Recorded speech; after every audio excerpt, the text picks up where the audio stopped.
जी दोस्तों, मैं हूं अब्दुल बासित और आप देख रहे हैं कलाइडोस्कोप। अब इस हुकूमत के बारे में क्या तबसरा करें। बहुत सी उम्मीदें थीं, लोगों का ख्याल था कि बड़ी ज़बरदस्त तब्दीली आएगी, वज़ीर आज़म जब इमरान ख़ान होंगे। लेकिन 3 साल का अरसा तो बहुत ही परेशानी में गुज़रा और हर मामले में परेशानी में गुज़रा। हर हवाले से अगर आप अंदरूनी हालात देख लीजिए तो इन्फ्लेशन अफरात ज़र इस कदर बढ़ गया है कि लोगों का जीना महाल हो गया है। और फिर अभी जो IMF के साथ मुज़ाकरात हो रहे हैं वो किसी जानिब नहीं जा रहे। उसके बाद जो एक नया शोशा खड़ा किया है बग़ैर किसी वजह के, जो DGISI की तकर्रुरी का मामला है, खामखा अफराद को कंट्रोवर्शियल बना दिया गया है। तो ये कोई स्टेट क्राफ्ट नहीं है। सियासत देखिए, सियासत और स्टेट क्राफ्ट में बड़ा फ़र्क है। मुमकिन है कि एक शख्स अच्छा सियासतदान हो, लेकिन ये ज़रूरी नहीं है कि अच्छा सियासतदान स्टेट्समैन भी हो, या उसको स्टेट क्राफ्ट का पता हो कि रियासत को चलाया किस तरह जाता है। और इसमें बड़ी बुर्दबारी का मुजाहरा करना पड़ता है। ये कोई मैं समझता हूँ कि बहुत मुश्किल तरीन काम है स्टेट क्राफ्ट, और ख़ास तौर पे पाकिस्तान जैसा मुल्क जिसके इलाक़ाई सूरत हाल हम सब जानते हैं। तो एक अजीब सी सूरत हाल है। और अब तो जिससे भी आप बात करें तो यूँ ही महसूस होता है कि बस सब लोग अब तंग से आ गए हैं कि क्या है। कीमतें आसमानों से बातें कर रही हैं, लोगों के हालात बदतर से बदतर हो जा रहे हैं। फिर ख़ारजा अमूर पे भी अगर आप देख लीजिए, ख़ारजा अमूर पे तो देखिए ना, कोशिश ये होनी चाहिए कि जो पहले से अच्छे ताल्लुकात आपके रियासतों के साथ उन पे आप मज़ीद फ़ोकस करते, उनको आगे लेकर चलते और मज़ीद मजबूत बनाते। यहाँ पे उल्टा हिसाब हुआ पिछले 3 सालों में कि जिन ममालिक के साथ हमारे ताल्लुकात कुछ कदरे बेहतर थे उनमें भी दरारें पड़ गईं, ख़राबियाँ पैदा हो गईं। तो समझ में नहीं आता कि किस तरह ये मामलात आगे चलेंगे।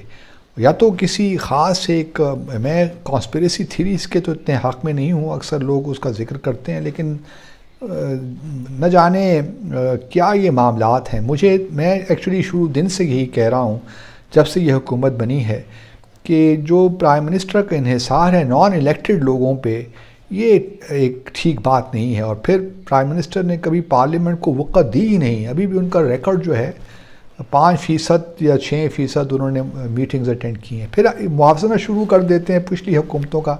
भैया हमें उनसे कुछ नहीं लेना देना, छोड़िए उनको, आज की बात कीजिए। ये हुकूमत क्या कर रही है। फिर जो लोग सही जगहों पे होने चाहिए वो नहीं हैं। एक अजीब सा तुरफा तमाशा है। फिर इस कदर तब्दीलियाँ फ़ौरन की जाती हैं। आज मिसाल के तौर पर मिनिस्टर बनाए गए थे शौकत तरीन साहब, 6 माह के बाद अब उनको फिर एडवाइज़र आज लगा दिया है।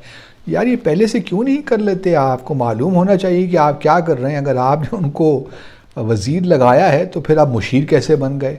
तो ये जो मुशीरों और वज़ीरों के दरमियान जो इस किस्म के जो सफ़र है, ये भी समझ से बालातर है कि हो क्या रहा है। फिर पंजाब में जिस तरीके से तब्दीलियाँ आई, चीफ सेक्रेटरी के तब्दील हो रहे हैं, IGs तब्दील हो रहे हैं, तो एक अजीब सा सिलसिला है जो कि ख़त्म होने का नाम नहीं लेता। और अब मैं क़तन ये नहीं कह रहा कि जो है पिछली हुकूमतें बहुत अच्छी थीं या उनका रिकॉर्ड बड़ा अच्छा है या अच्छा था। बात असल में ये है कि जब तक आप सही लोगों को, अपनी टीम सही नहीं बनाएंगे, और ये टीम का बहुत बड़ा मसला है। जो इमरान साहब अक्सर कहा करते थे कि मुझे मालूम है कि टीम कैसे बनाई जाती है, तो हमें ये था कि चलिए जी, अगर ख़ुद तजुर्बा नहीं भी है तो कम से कम जो इर्द गिर्द लोग इकट्ठे करेंगे वो टीम इनकी अच्छी होगी। अब वो टीम का क्या करेंगे, टीम ही ने मायूस कर दिया। जो सुबह शाम बयानात आते हैं, जो प्रेस कॉन्फ्रेंसेस होती हैं बेमकसद किस्म की, जो मैं तो हैरान हूँ कि किस तरह हुकूमत ये चला रहे हैं। और अगर यही गैर संजीदगी रही तो बहुत जुल्म हो जाएगा मेरे हिसाब से। पाकिस्तान कोई ऐसा वैसा मुल्क नहीं है, बड़ा अहम मुल्क है और दुनिया की नज़रें इस पे हैं। और बहुत सी क़ुव्वतें ये चाहती हैं कि पाकिस्तान के साथ पाकिस्तान मज़ीद गैर मुस्तहकम हो, ताकि कुछ और मामलात किए जाएं पाकिस्तान के साथ। तो खुदारा पाकिस्तान पे रहम कर दीजिए। अगर आप टीम ही अच्छी नहीं बना सकते तो फिर तो अल्लाह हाफिज़ है। अभी भी वक्त है, 2 साल अभी भी आपके पास हैं, अपनी टीम ठीक कर लीजिए तो मैं समझता हूँ और हर शोबे में आपको ज़रूरत है, क्या कि फाइनेंस में हो या ख़ारजा अमूर में हो या इंटीरियर मामलात हों। ख़ारजा अमूर को आप देख लीजिए, ख़ारजा अमूर में कहाँ हमारे पास स्पेस रह गई है। बहुत ही हालात ख़राब नज़र आते हैं, जहाँ तक कि हर कोई आप पे प्रेशर बिल्ड कर रहा है। ये सो के तालिबान मतलब ओब्लाइज नहीं है और आपको आंखें दिखा रहे हैं अब। तो अगर यही हालात होने थे तो ये सब चीज़ें पहले सोच समझ के करनी थी। अब आप कहेंगे कि जी हमारा इख्तियार नहीं चलता, ये है वो है।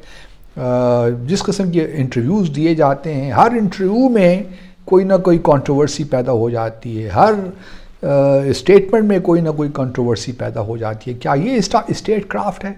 हमने तो ना ऐसा पढ़ा ना देखा, तो चले माजी में भी हमने है, लेकिन इस तरह के हालात पाकिस्तान में शायद मुझे नहीं याद कि इस किस्म के एक परेशान कुन हालात कभी रहे हों। और फिर कोई उम्मीद भी आगे नज़र नहीं आ रही। आप कहते हैं कि जी दुनिया भर में पेट्रोल महंगा हो गया है, आप मिसालें देते हैं हमें भारत की, आप मिसालें देते हैं हमें बांग्लादेश की। ठीक है, हो गया होगा, लेकिन वहाँ पे लोगों को एक उम्मीद नज़र आ रही है, उनके पास उनकी इकॉनमी ग्रो कर रही है। हमारे यहाँ मामला ज़रा उल्टा हो गया है, हमारी सारी जो रिलायंस है वो रेमिटेंसेस पे आ गई है। ग्रोथ का वो मामला उस तरह है नहीं जिस तरह होना चाहिए। तो जिस तरीके से ग्रोथ होनी चाहिए, फिर हमारी पॉपुलेशन जो है वो बढ़ती जा रही है, उस पर कोई कंट्रोल नहीं है। तो इस वजह से आप हमें वो मिसालें मत दीजिए। वहाँ पे लोगों की परचेजिंग पावर बढ़ रही है। हमारे यहाँ वो हालात नहीं हैं कि लोग अगर पेट्रोल 135 136 हो गया तो लोगों की तनख्वाहें तो उस तरह ही हैं। वो बेचारा क्या करे, डॉलर 173 तक पहुँच गया है, खुदा का खौफ करें। इस तरह तो आपके यहाँ जो भी अशिया आम रोज़मर्रा की अशिया महंगी से महंगी तर होती जा रही हैं। तो इस तरह तो मामलात नहीं चलेंगे, ये बहुत मुश्किल हो गया है। मैं अब इसी नतीजे पे पहुंचा हूँ कि हमारा जो मुल्क है शायद अभी जो है उसको मैं क्या कहूँ, कुछ कहते हुए भी अजीब सा लगता है, क्योंकि मेरा ज़ाती ख्याल तो अब यही हो रहा है आहिस्ता आहिस्ता कि एक ऐसी हुकूमत चाहिए जो कि वाकई स्टेट क्राफ्ट को जानती हो, और ऐसा शख्स लीड करना चाहिए जिसको वाकई मालूम हो कि किस तरह रियासत के मामलात को किस तरह चलाया जाता है।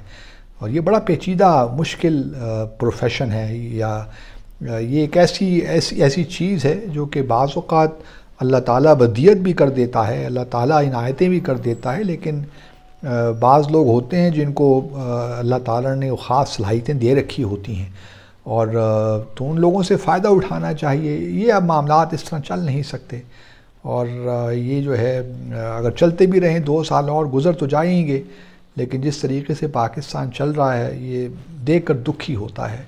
हमें आज कहाँ होना चाहिए था और हम कहाँ हैं, ये जो एक फ़ासला है हमारी एक पोटेंशल का और उस पोटेंशल को रियलाइज़ ना करने का, इस पे यकीन जानिए बहुत दुख होता है। अपना ख्याल रखिए। अल्लाह हाफ़िज़।